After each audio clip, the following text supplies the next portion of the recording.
So when a company is registered, it registers itself with what we call an authorized share capital. And all that is it says this company has got permission to issue a certain number of shares. So this company may be authorized to issue, for instance, 1 million shares. Yep. It can't issue more than 1 million shares unless it goes to the regulatory authorities and gets permission to issue another tranche. So it might say we want to move our authorized from 1 million to 3 million. And then they go through a process and they will change that if the company's affairs are in order. So it's not a limitation, but you need a figure in terms of the number of shares you're authorized to issue for regulatory and oversight purposes. So that's your authorized number of shares. In my example, I said we are authorized to issue 1 million shares. But you don't have to issue all those shares.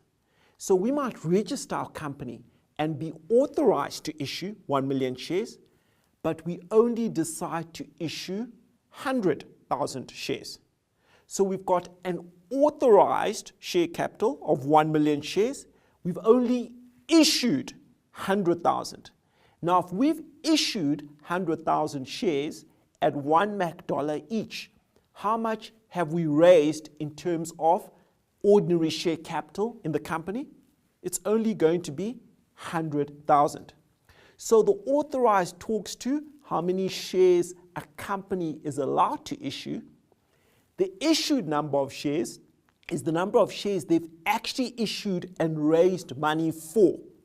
And in the balance sheet under the equity section, it will reflect the capital raised based on the issued shares, not based on the authorized.